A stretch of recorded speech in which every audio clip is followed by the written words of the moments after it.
जय गुरु जी। संगत जी, जिस दिन हम इस बात को समझ लें कि हमारे जीवन में जो भी सुख दुख आता है वो हमारे कर्मों का ही फल है। भगवान तो केवल हमारे कर्मों का लेखा जोखा करते हैं, पर जो सुख दुख हमें कर्मों के रूप में मिलते हैं वो हमारे पिछले जन्म के या इस जन्म में जैसा हम करते हैं उसी का फल हमें मिलता है। वो प्यारा सा शब्द है ना, कर्मी आपो आपने के नेड़े के दूर। तो हम चाहे कहीं दूर चले जाए, पास चले जाए, पर अपने कर्मों से नहीं भाग सकते हैं, उनका फल हमें भुगतना ही पड़ता है। संगत जी, एक आंटी ने गुरुजी महाराज से इतना प्यारा सवाल किया कि गुरुजी, आप तो सब कुछ कर सकते हैं, आपके हाथ में सब कुछ है, तो क्या आप मुझे अमीर नहीं बना सकते? गुरुजी पहले तो हंसे और फिर बोले कि आंटी, मैं चाहूं तो तुझे रातों रात सब कुछ दे सकता हूँ, मेरे में जितनी पावर है मैं कुछ भी कर सकता हूँ, पर तुम्हारे कर्मों रूपी जो बूटा है, अगर मैं उसे उखाड़ के आगे लगा देता हूँ तो जो कर्मों वाला बूटा तुम्हें इस वक्त ओखा लग रहा है वो आगे चल के पेड़ बन जाएगा। फिर क्या करोगे?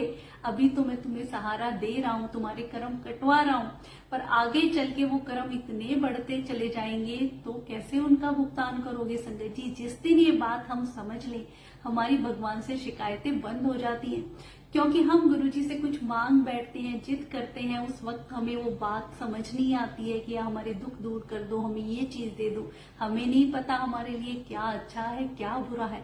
गुरुजी महाराज सब जानते हैं, वो तो हमारे कई जन्मों के आगे पीछे सब पता है क्या हमारे लिए ठीक है क्या नहीं है।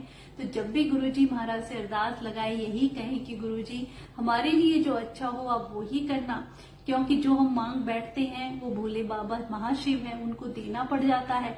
तो हम अपने उन कर्मों को, जो थोड़े दुख मिलते हैं, उसी में घबरा जाते हैं।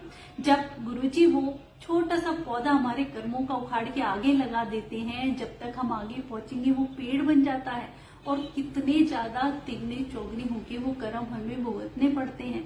तो गुरुजी अगर हमें कष्ट या परेशानी हमारे जीवन में आते हैं तो समझे वो हमारे कर्म कटवा रहे हैं, जिन्हें हमें बहुत ही भक्ति भाव और श्रद्धा के साथ परमात्मा की दया समझ के खुश होके काटना चाहिए।